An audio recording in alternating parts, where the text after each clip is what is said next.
quisiera hacerles el día de hoy un pequeño resumen de cómo está el sistema bancario de Panamá y darles un poco las perspectivas de qué podría pasar en los próximos meses o incluso años. Bueno, entonces, bienvenidos al Bancaforo 214. Primero que nada, me gustaría comentarles sobre el Centro Bancario Internacional. O sea, en Panamá manejamos dos conceptos, el Centro Bancario Internacional y el Sistema Bancario Internacional, ¿no? Entonces, el Centro Bancario Internacional está conformado por todos los bancos regulados por la Superintendencia de Bancos de Panamá. Tenemos 42 de licencia general, 15 de licencia internacional y 10 licencias de representación.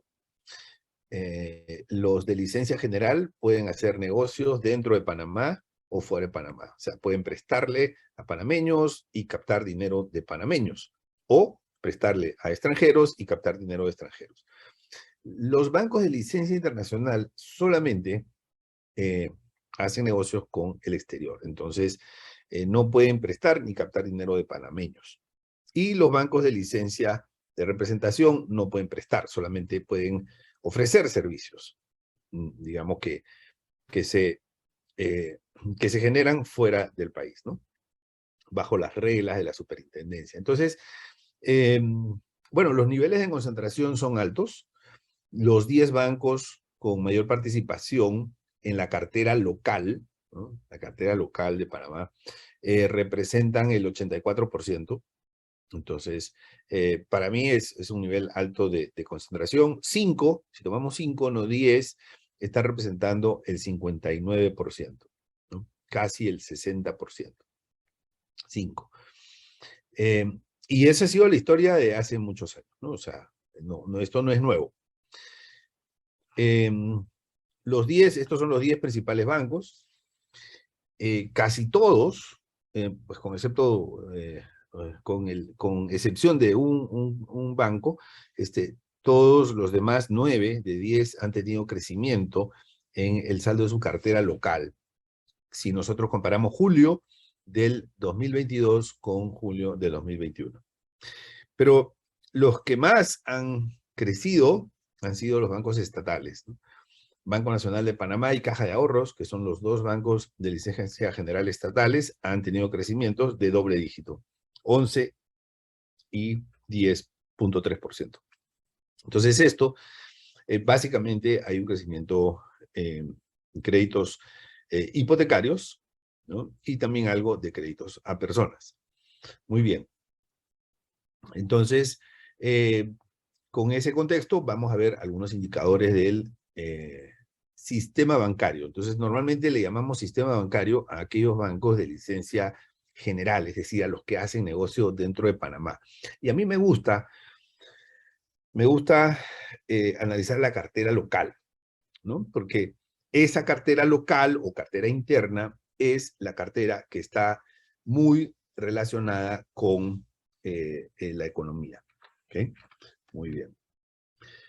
Entonces lo que tenemos es que en los sectores que más han crecido en cuanto a tamaño de cartera son principalmente 3. El número 1 es crédito hipotecario de vivienda propia, porque hay dos tipos de hipoteca, ¿no? La de locales comerciales también es hipoteca. Es una parte mucho más pequeña, pero el fuerte son viviendas propias.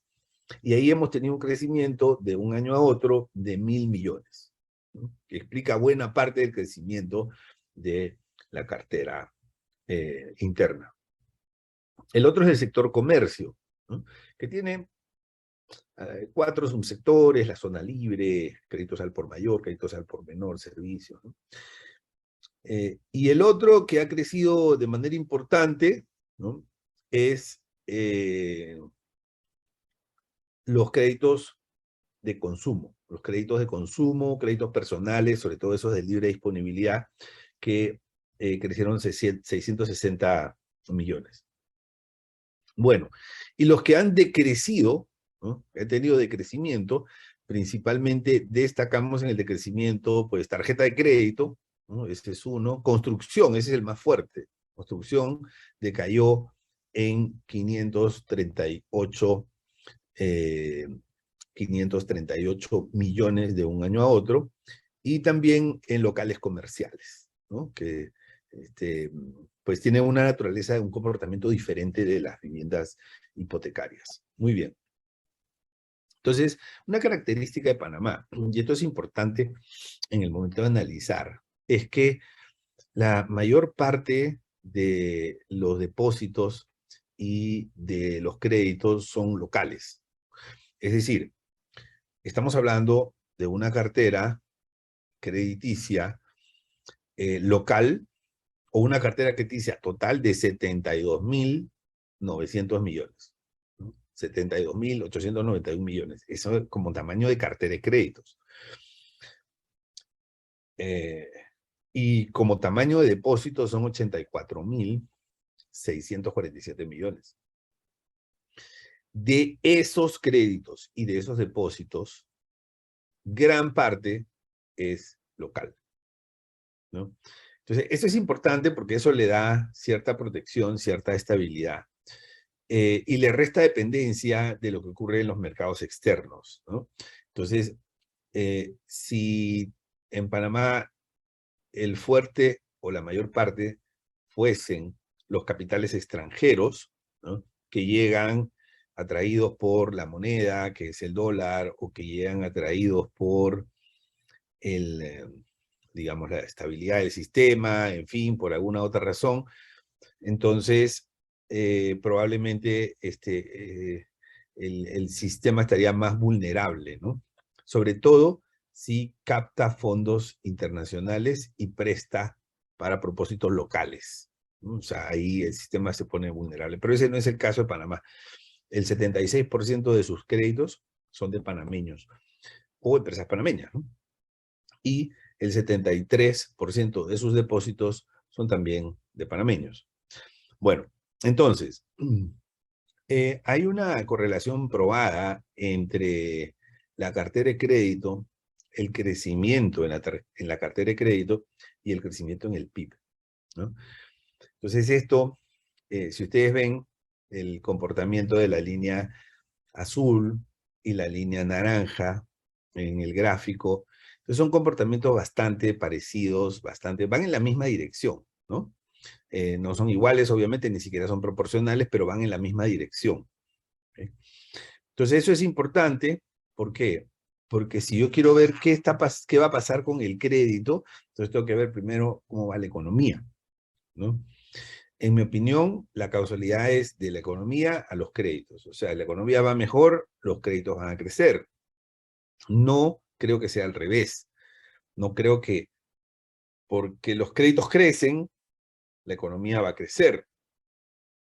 No creo que esa sea, en algunos casos, digamos, el crédito puede ser un estimulante, pero no creo que eso sea una regla de oro, ¿no? Es decir, cuando a mí me aumentan mi línea de tarjeta de crédito, o sea, no porque me aumentaron la línea de la tarjeta de crédito, yo voy a salir a consumir más, ¿no? O sea, yo consumo más porque tengo una necesidad y porque tengo una capacidad de pago para poder pagar una deuda, ¿no? El mismo criterio aplica para las empresas. Entonces, no porque haya más crédito, la economía va a estar mejor, ¿no? Incluso se podría sobreendeudar a algunos clientes y eso es peligroso. Entonces, el crédito es más una consecuencia que una causa, ¿no? Aunque en algunos casos, en ciertas circunstancias, el crédito puede ser un estímulo, pero son casos muy, muy particulares. Bien, entonces, ¿eso qué significa? Pues significa que cuando la economía está en una zona de descanso, digamos, los banqueros también tienen que ser muy cautos en poner a los créditos en una zona de descanso, ¿no? Porque de lo contrario, podrían estar asumiendo más riesgo del que estarían dispuestos a asumir. Muy bien. Entonces, algo que hemos estado viendo es un importante crecimiento en la cartera de créditos. Aquí vemos crecimientos interanuales. Estos crecimientos interanuales son de la cartera de créditos, ojo. Entonces, estos crecimientos interanuales van respecto de hace un año, ¿no? Y para mí es una herramienta bien interesante porque me permite observar el comportamiento de digamos, las tendencias, ¿no? Entonces, cuando yo veo, esta es primera variación, cuando yo veo que esto va para arriba, entonces significa que se está creciendo a tasas más altas. Y aquí nosotros vemos que los créditos totales están creciendo, ¿no? Un 10%, los créditos internos están creciendo un 4.5%, los créditos extranjeros están creciendo de una manera considerable, ¿no? Entonces, de hecho, tanto en depósitos como en créditos, Panamá ha tenido una buena receptividad en los últimos meses o, digamos, en el último año, ¿no? Entonces hay que decir también que parte de algunos nerviosismos que ha habido en algunos países de Latinoamérica, como Perú o como Colombia, que son nerviosismos eh, típicos en periodos electorales, ha significado que algunos créditos migren, ¿no?, hacia Panamá como lugar de, digamos, de originación, ¿no? Muy bien. Entonces, la cartera de créditos extranjeros ha crecido considerablemente, pero si nosotros vemos la cartera de créditos locales, hay un crecimiento del 4.51%, ¿no? Muy bien. Entonces, algo importante es que el sector construcción, que es un motor, digamos, importante de la economía, ¿no?, ha tenido una disminución en su participación del año pasado ahora de 10.5 a 9%. Tal vez les parecerá que no es mucho, pero realmente sí es importante. El sector hipotecario, lo que pasa es que considerando el volumen, ¿no?, de este sistema bancario, ese puntito que ha perdido el sector construcción sí es importante. Porque en un contexto en donde la cartera de créditos está creciendo, la construcción está perdiendo participación. Bueno, entonces, aquí hay unas cifras importantes. 34.7% de toda la cartera es hipotecas. Y eso convierte al sistema bancario panameño en una cartera hipotecaria. En una cartera hipotecaria. O sea, entonces, digamos, no mayoritariamente, pero sí preponderantemente, ¿no? O sea, es el tipo de crédito más importante que hay, ¿no? Entonces, y para mí es una relativa concentración en hipotecas, ¿no? Eso es bueno y es malo, ¿no? Eso es bueno y es malo. Entonces, este, eh, podemos ver las ventajas, el colateral, ¿no? El tremendo apego que hay de las familias a la vivienda, ¿no? Entonces, eso es bueno. Y lo malo es que, pues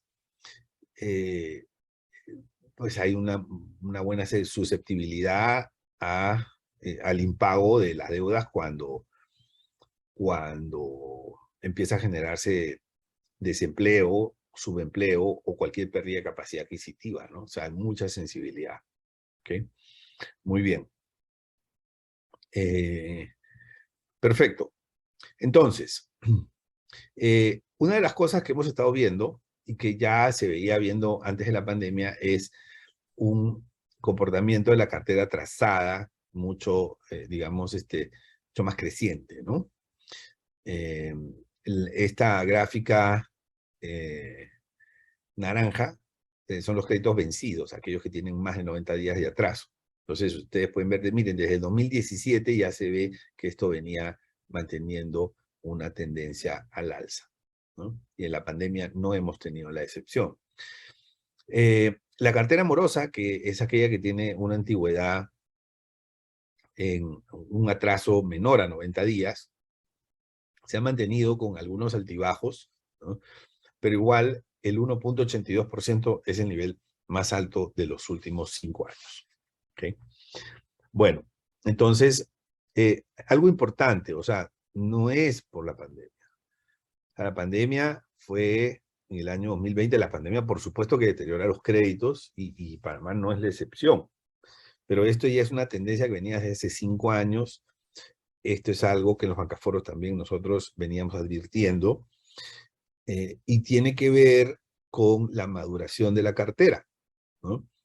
Entonces, y tiene que ver también con la desaceleración de la economía panameña que se venía dando desde el año 2016, más o menos, ¿no? Muy bien. Entonces, los créditos no normales en Panamá, los créditos se clasifican en créditos normales, subnormales, de mención especial, irrecuperables y dudosos. 5 categorías. Los no normales se han recuperado después de la pandemia, han mejorado porque estaban en 80%, ahora están en 84%, pero todavía están más bajos que 90, 91 y 93% que mantenían antes de la pandemia. ¿Okay? Muy bien. Entonces, los créditos, perdón, está hablando de los créditos normales, ¿no? Pero por diferencia podemos sacar los créditos no normales. Entonces, los créditos normales han aumentado, pero todavía no están en los niveles previos a la pandemia. ¿Okay? Algo importante es que en Panamá la estructura de fondeo es de depósitos principalmente, ¿no? O sea, Panamá es una plaza bancaria muy clásica, ¿no? Muy clásica. O sea, eh, no hay productos sofisticados, ¿no? Cuentas corrientes, ahorros, depósitos a plazo, punto, ¿no? Alguno que otro banco emite bonos, alguno que otro banco tiene financiamientos multilaterales, pero no hay mucho más que eso, ¿no? O sea, lo preponderante, por lo menos depósitos, es cerca del 70%, o sea, más de las 2/3 partes de los depósitos o de lo del fondeo total que tienen los bancos, incluyendo el patrimonio, es de depósitos, ¿no? Y si nosotros excluimos el patrimonio, es más del 80%, viene de depósitos. Y en esos depósitos, los más preponderantes son los depósitos a plazo, ¿no? O sea, en términos de volumen, ¿no? No en términos de número de cuentas, sino en términos de volumen. Entonces, y eso le da a Panamá, eso es importante, porque eso le da a Panamá una relativa estabilidad, porque son depósitos a plazo de verdad, que no se pueden redimir anticipadamente, pues, de ninguna manera. Entonces, le da una relativa estabilidad a los depósitos y si hay estabilidad de los depósitos, reduce considerablemente la posibilidad de salida de capitales y por lo tanto, ahí es donde se genera confianza en que el sistema va a estar estable, ¿no?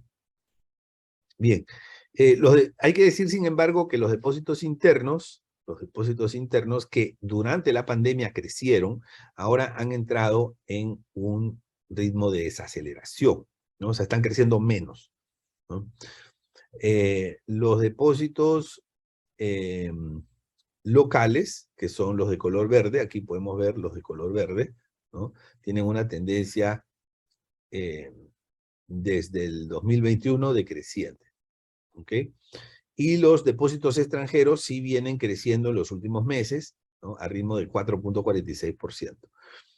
Bueno, pero si nosotros vemos la línea naranja, que son los depósitos totales, entonces venían creciendo, o sea, la tasa de crecimiento venía incrementándose hasta llegar a un pico en el 2021 y luego tuvieron una desaceleración. Todavía siguen creciendo, pero están creciendo a niveles de 0,5%. Las rentabilidades se han recuperado, ¿no? Obviamente en la pandemia, por las provisiones que se tuvo que hacer, y también por la desaceleración de los créditos, la rentabilidad desmejoró, ¿no? En el 2020, sobre todo por provisiones. Pero 2021 las provisiones disminuyeron, 2022 las provisiones también han continuado disminuyendo, la cartera ha continuado recuperándose, ¿no? Todavía no está fuera de peligro, pero eso ha implicado que las rentabilidades mejoren y yo creo que este año, por lo menos en términos absolutos, la rentabilidad del sistema bancario podría alcanzar niveles récords, ¿no? Este año 2020, fue la rentabilidad, mira, 893 millones fue la rentabilidad del sistema bancario consolidado, ¿no? Con subsidiarias en todo el año. Y en los 6 primeros meses, a junio del 2022, estamos en 824. Esto, en mi opinión, podría pasar los 1.600 millones de dólares, ¿no? Y podríamos tener una utilidad récord, por lo menos en términos nominales, por lo menos, ¿ok? Entonces, ¿por qué ha mejorado la utilidad? Simplemente porque ahora ya los bancos no hacen tantas provisiones. Lo que tenían que provisionar, lo han ido provisionando. Todavía la cartera se va a seguir deteriorando, o sea, eso es parte de la maduración, pero la principal razón son menores provisiones, ¿no? Entonces, los gastos de provisiones, el año pasado, por ejemplo, el primer semestre fueron 419 millones, este año 300 millones. ¿Okay? Entonces, ahí hubo una disminución del 28%, o sea, 118 millones de dólares menos de provisión. Lo que significa 118 millones de dólares más de provisión. Y los bancos también están buscando un poco recuperarse, esa es una percepción mía, del periodo de la pandemia, ¿no? O sea, es decir, cuando tú ves estos números, tú dices, oye, qué bien, por lo menos en la pandemia ganaron, ¿no? O sea, no perdieron, son como muchos negocios que perdieron en rojo, ¿no? O sea, como Copa, por ejemplo, ¿no? Es un negocio que perdió en rojo, como muchos hoteles que cerraron, que ya no volvieron a abrir, ¿no? O sea, entonces uno dice, oye, qué bien, por lo menos terminaron en azul, pero no te olvides que aquí, antes de que inicie el 2020, ya había un presupuesto. Entonces el banco por debajo, y ese presupuesto de repente estaba por acá, ¿no? Entonces, esta parte, pues hay que recuperarla, ¿no? Y eso probablemente va a significar eh, actualización de tarifarios, ¿no? Cobro de comisiones. ¿Por qué? Porque las tasas van a subir, y eso es un tema que vamos a ver en unos minutos. Las tasas sí se van a incrementar, ¿no? Pero eso es producto de lo que está pasando en el mundo. Y a Panamá le va a afectar ese incremento de tasas, ¿no? A todos nos va a afectar. Bueno, entonces, el índice de adecuación de capital está con un nivel pues relativamente estable, ¿no? Siempre se muestran niveles altos. Este es el del todo el sistema, ¿no? Obviamente hay bancos que están mejor que este 15%, otros que están por debajo. El mínimo de ley es 8, ¿no? Pero yo creo que si el día de mañana suben ese mínimo de ley de 8% a 10 o a 12, pues creo que muy pocos bancos tendrían dificultad en cumplirlo, ¿no? Porque el promedio está en 15%, ¿no? O sea, es un poquito menos que otros años, pero está alto todavía, se ha mantenido, ¿no? Bien, la liquidez legal, bueno, el índice de liquidez legal, que es un índice un poco engañoso, medio raro, con componentes un poco extraños, ¿no? Que en mi opinión eso debería quitarse, ese índice de liquidez legal. Eso no tiene ninguna aplicación práctica y al contrario afecta la confianza del sistema bancario. Cuando tú le dices a un banco corresponsal, y de hecho a mí me han preguntado fuera de Panamá, oye, ¿cómo puede ser que haya un índice de liquidez del 60%? ¿Cómo un banco puede tener 60%? O sea, entonces o no saben hacer las cosas, o nos están viendo a cara de tontos, o qué es lo que está pasando, ¿no? Porque, o sea, entonces tienes que explicarle, no, es que esto se calcula de esta manera, y hay cosas que en el pasivo no considera, y en el activo considera esto y lo otro. Entonces, por ejemplo, cuentas por cobrar, ¿no? Considera en los activos, cosas que, algunas cuentas por cobrar, ¿no? Entonces, cosas que salen fuera de el cálculo habitual que tiene, digamos, la liquidez, ¿no? Entonces, al final, esto es más ruido que otra cosa, y esto termina distorsionando y no tiene una aplicación práctica, ¿no? O sea, no tiene un sentido salir a los mercados a decir que la liquidez es del 60% cuando miras la liquidez por los ratios clásicos y no te sale 60%, ¿no? Entonces, eh, y el hecho de que use fórmulas poco habituales, porque no se ve esas fórmulas en otros países y en otras regulaciones, solamente solamente genera desconfianza, en mi opinión. ¿Eh? Bien, vamos a hablar un poquito de la cartera crediticia del sistema bancario, ¿no? La cartera crediticia local. Digamos, este es un análisis de cómo ha evolucionado la cartera en su crecimiento interanual, ¿no? Y me encanta ver esto porque cuando tú ves esta tendencia, más o menos te puedes anticipar, ¿no?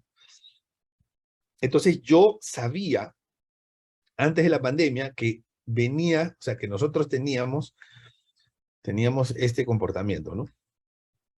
Antes de la pandemia, señores. Hasta aquí, antes de la pandemia. Aquí llega la pandemia. Aquí llega la pandemia, ¿no?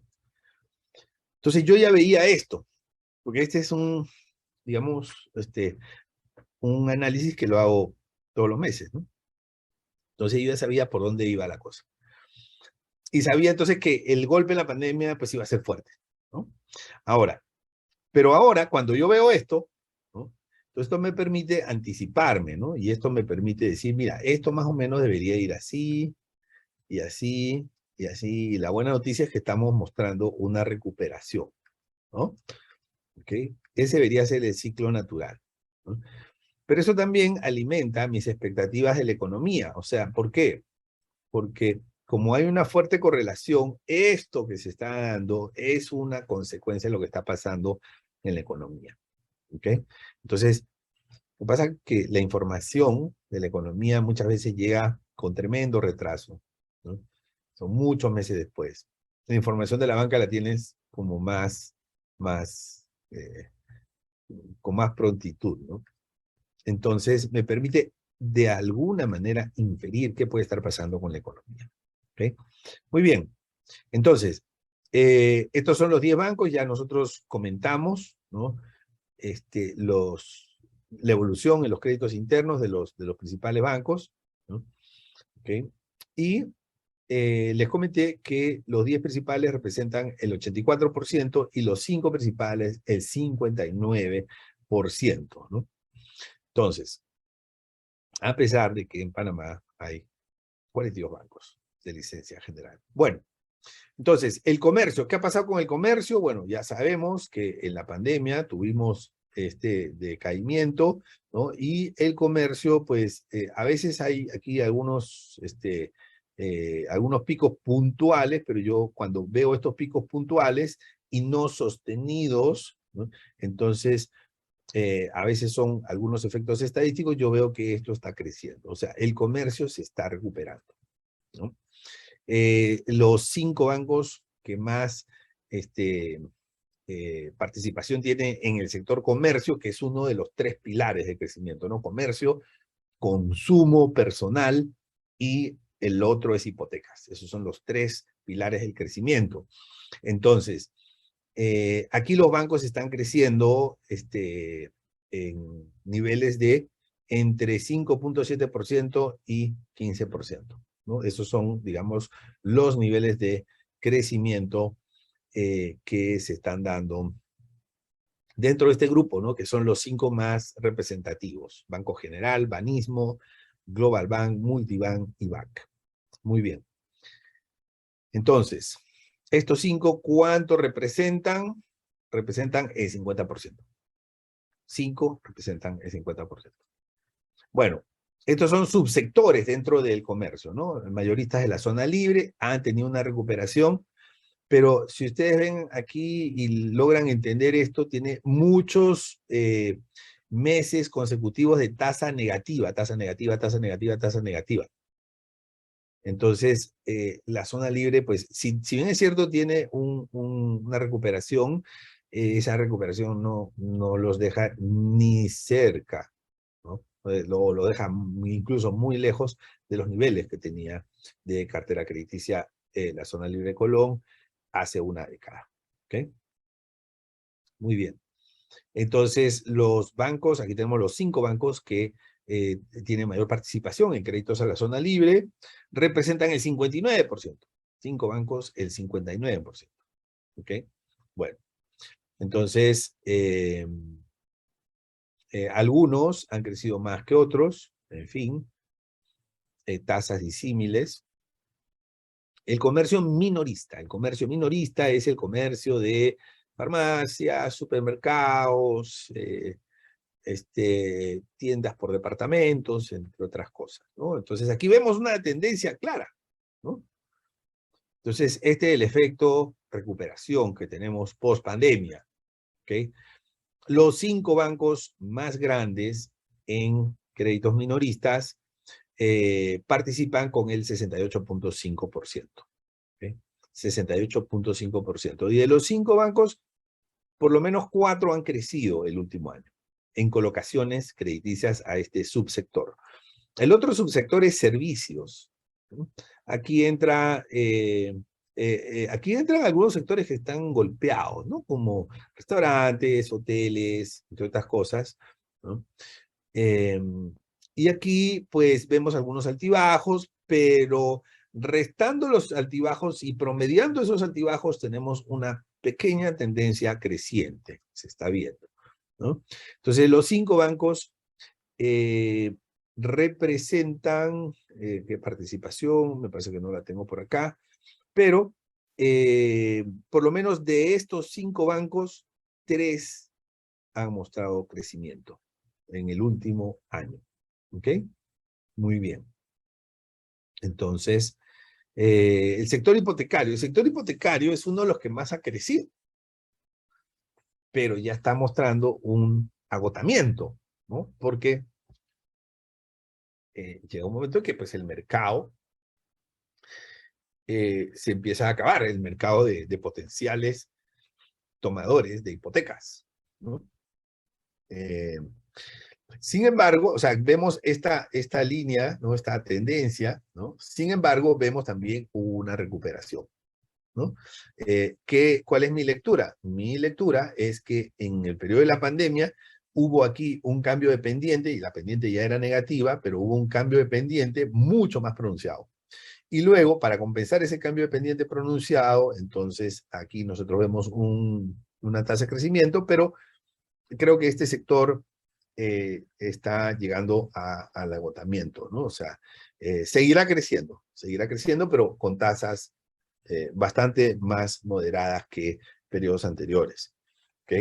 Bueno, entonces los 5 bancos más de mayor participación en este subsector o en este sector representan el 67%. Aquí tenemos viviendas propias y tenemos locales comerciales. ¿Ok? 5 bancos representan 2/3 de toda la cartera. 5.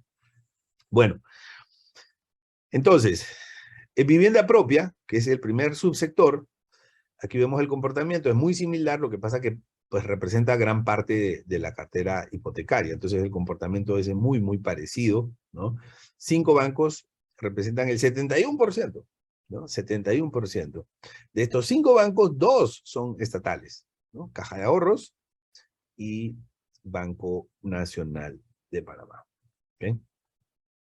Muy bien. Locales comerciales, esto sí ha entrado en una zona de descenso, ¿no?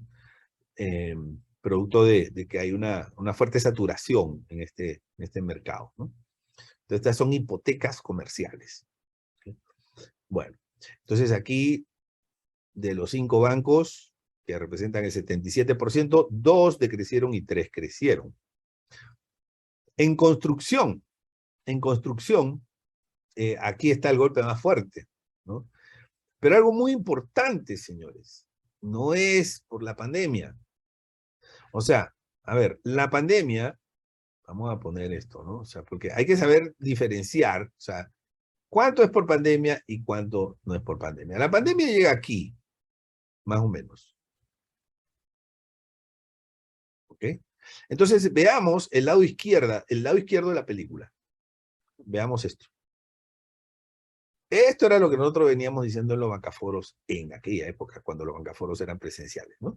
Esto era lo que nosotros observamos. Señores, esto, ¿no?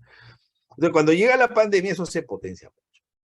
Porque además el sector construcción es un sector muy importante en la economía panameña, porque se relaciona con todos los demás sectores, pero fue el sector más olvidado de la pandemia, ¿no? Porque en las famosas reaperturas, ¿no? Por fases, esas cosas, al sector de construcción se le puso en una de las últimas fases. Entonces fue uno de los últimos en reabrirse, cuando debió ser uno de los primeros, porque no genera aglomeraciones y porque aporta a la economía.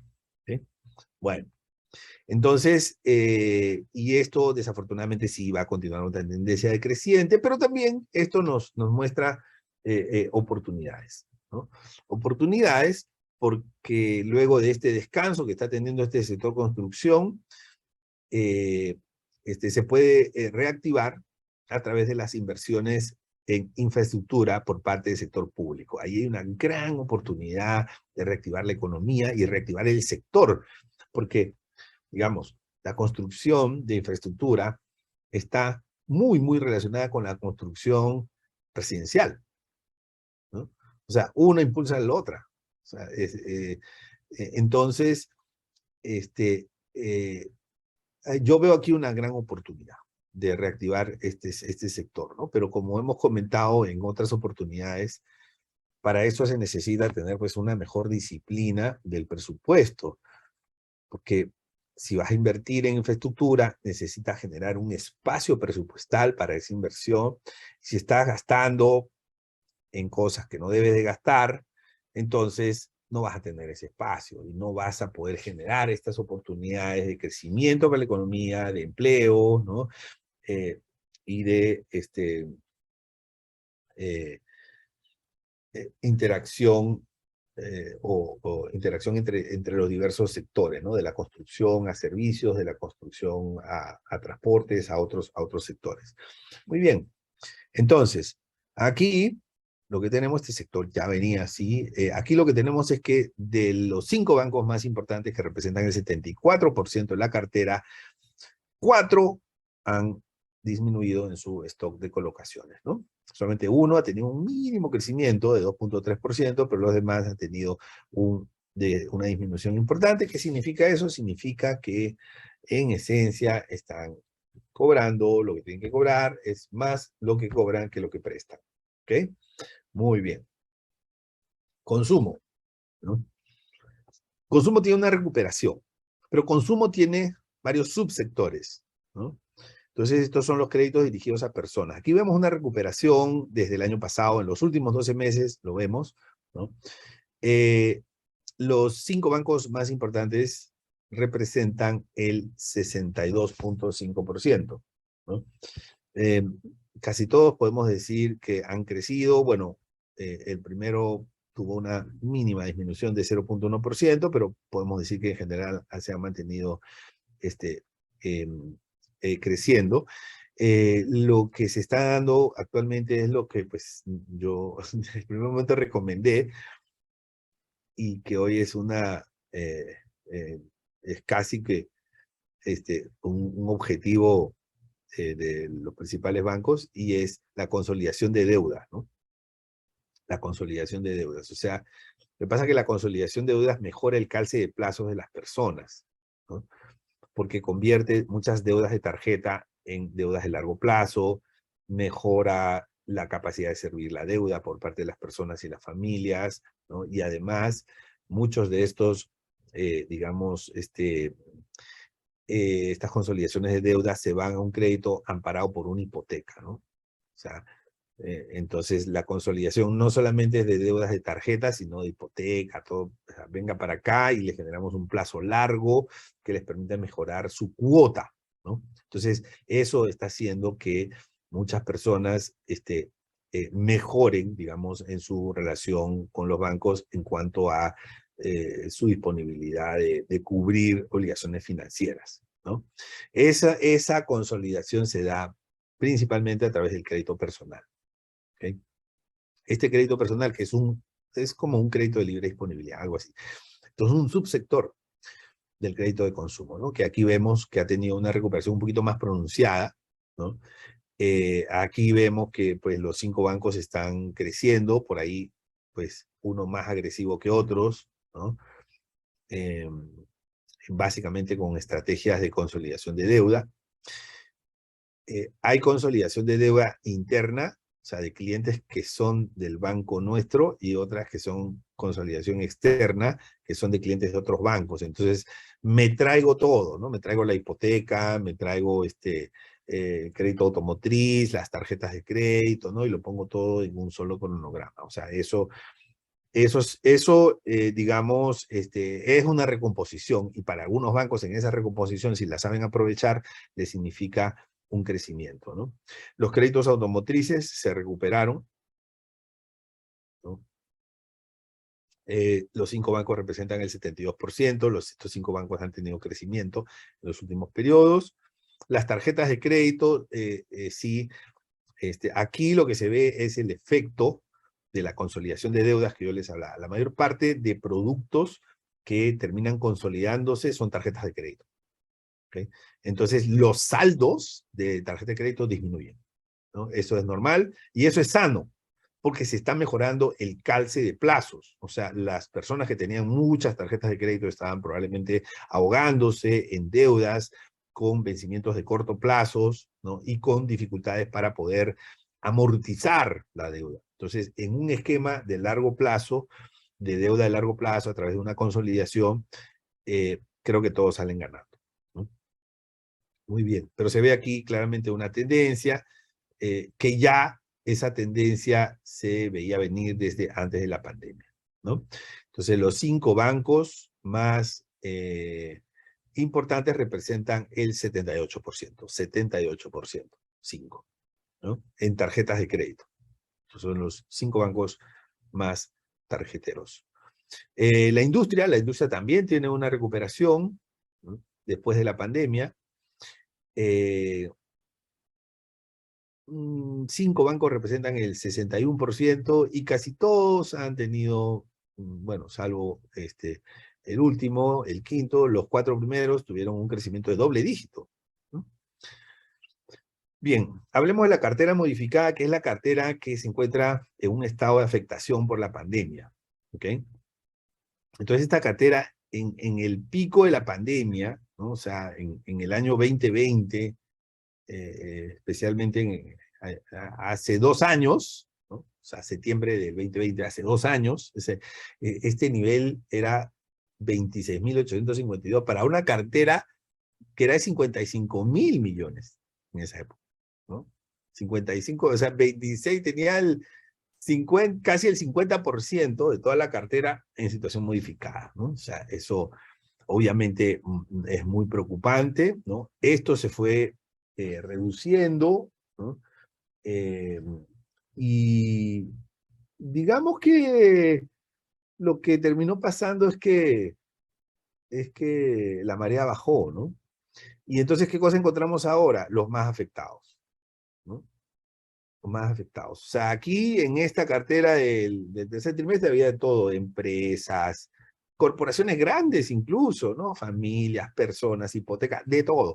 Ahora, lo que estamos viendo, ¿no? Como digo, después que la marea se ha alejado, lo que estamos viendo es quiénes son los que realmente están más afectados, ¿no? Y al cierre del segundo trimestre, ¿no? Junio del 2022, estamos hablando de 4.714. O sea, es un número muy inferior al que teníamos hace 2 años. Casi la quinta parte, ¿no?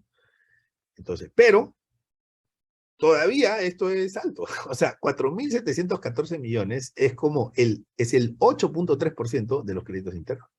El 8.3% lo tenemos modificados. O sea, no es un número tan bajo. Y sabemos que muchos de esos 8.3%, pues, no se van a poder recuperar. O sea, va a haber una parte que sí se va a recuperar, va a haber otra parte que va a tener dificultades, altibajos, ¿no? O sea, cobranzas difíciles, y va a haber otra parte que ya no se va a poder recuperar. Entonces, como siempre les dije, ahí el reto es separar esos grupos, ¿no? Y darles tratamiento diferenciado, ¿no? O sea, al que ya se recuperó no le puedes dar un tratamiento pues como si estuviera en pandemia, ¿no? O sea, al que está en proceso, ¿no? Tienes que ver si necesita una consolidación de deuda, dónde está el problema, en fin, porque tú no quieres estar cobrando o ejecutando garantías, ¿ok? Ahora, pero vamos al punto. ¿Dónde está, en qué segmento está esa cartera? Básicamente está en personas, no está en empresas. Cuando nosotros los desagregamos por sectores, ¿no? Las hipotecas son el sector más importante, 49%. O sea, la mitad de todos los créditos afectados son hipotecas, ¿no? Entonces, por eso yo les decía, señores, las hipotecas han ido más o menos bien, siguen creciendo, son el impulso del crecimiento, pero eso se está saturando, ¿no? Aquí van a haber muchas, digamos, ejecuciones de hipotecas, ¿no? Mercado saturado, o sea, con tasas más altas, lo cual cambia considerablemente el panorama. Entonces, las hipotecas son un foco importante de atención, me parece, ¿no? Y el 25% son consumo. O sea, entre créditos personales, créditos automotrices y tarjetas de crédito. O sea que tenemos casi un 75%, ¿no? de créditos a personas. Entonces son los más afectados, las personas, ¿no? Esto es en volumen, ¿ok? En volumen de cartera modificada. Aquí tenemos los numeritos, ¿no? Entonces, hemos tenido una disminución importante en las hipotecas respecto de hace un año, pero todavía mantienen niveles altos como proporción de este total, ¿no? En consumo también ha habido una disminución importante, ¿ok? Y así en otros sectores, ¿no? En construcción, en servicios, también. Y hablemos un poquito de las tasas de interés, ya para terminar, ¿no? El tiempo se nos ha ido rápido, que es mucho tema. Bien, el comercio mantiene, estas son las tasas al comercio, ¿no? Comercio por mayor, por menor, mantiene tasas estables. Pero ¿qué va a pasar con estas tasas que van a subir? ¿Por qué? Pues van a subir porque las tasas internacionales van a subir. La Fed va a subir, yo lo traté en otro bancaforo y lo sustenté, en niveles entre 5 y 8%. Lo que pasa es que no lo pueden decir, pues generan pánico. Pero van a subir de a poquito, ¿no? Y cuando lleguemos al 3,75, que supuestamente es lo que está deseando, ¿no? Se van a dar cuenta que la inflación todavía sigue alta. Entonces van a decir otro más, y otro más, y otro más, y otro más, ¿no? Entonces, señores, cuando nosotros nos encerraron en la pandemia, ¿se acuerdan? Por 15 días, ¿se acuerdan? 15 días. Yo sabía que no iban a ser 15 días. ¿Eh? Y muchos de ustedes sabían que no iban a ser 15 días. Y nos tuvieron 15 días, y luego 15 días más, y luego 15 días más. Y así, así nos tuvieron, ¿no? De 15 en 15. Bueno, aquí va a ser más o menos parecido, pero de 0.75% en 0.75%. Por ahí habrá alguno que sea 1%, medio por ciento, ¿no? Pero así nos van a atender. Y cuando creemos que ya, mira, ya llegó, no, otro más, y ahí sigue otro más. Pero a mí me parece, y me puedo equivocar, que va a situarse la tasa FED entre 5 y 8, ahí en ese rango. Y las tasas internacionales van a estar más altas a niveles que no se había visto hace decenas de años. Entonces, obviamente estas tasas van a subir, y van a subir todas las tasas, las pasivas, las activas, todas las tasas van a subir, ¿no? Bueno, entonces, si ustedes originan créditos, si ustedes son banqueros, ¿no? dentro de su plan de ventas, ¿no?, de desarrollo crediticio, tiene que considerar el efecto de las mayores tasas. Porque tú no le quieres dar un crédito a un cliente hoy para que dentro de un año le digas, te subí la tasa, y el cliente te diga, con esa tasa yo no puedo pagar mi hipoteca. Entonces, tienes que considerar el efecto de incremento de tasas. Que van a subir, van a subir. Que va a ser un crecimiento fuerte, va a ser un crecimiento fuerte. Señores, hoy la Unión Europea mostró tasas de doble dígito por primera vez. Entonces, esta inflación no es como cualquier inflación. Ningún libro de economía de los que yo conozca te habla de una inflación mundial. Todos te hablan de una inflación local, de un país, que el Banco Central de Reserva tiene que hacer esto y lo otro. Pero, digamos, eso no está contemplado, señores, ¿no? Inflación mundial. O sea, inflación mundial con recesión. O sea, eso tampoco está contemplado, ¿no? O sea, entonces, esto no creo que sea algo que se vaya a resolver Se va a resolver, sí, claro que se va a resolver, pero no se va a resolver en poco tiempo, ¿no? Y vamos a tener ajustes importantes. No me hace sentido que la inflación sea la más alta de los 40 últimos años y que las tasas de interés sean chiquititas, unos impactos así pequeñitos. No, tiene que haber una proporción. A mí me hace sentido que si tenemos la tasa de inflación más alta de los 40 últimos años, tengamos una tasa de interés que también va a ser la más alta de los 40 últimos años. Y mira la historia y te vas a sorprender, ¿no? Bien, las tasas del sector consumo estables. ¿Qué va a pasar? Ya les dije lo que va a pasar, ¿no?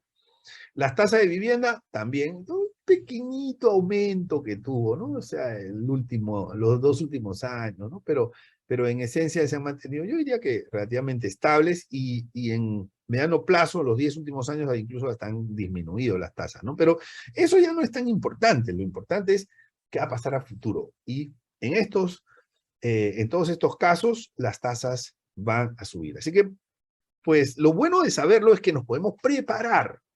Y si son banqueros, ustedes pueden preparar a sus clientes, ¿ok? Y tienen que informar a los clientes que las tasas van al alza, ¿no? Entonces, yo sé que algún cliente se puede desanimar, ¿no?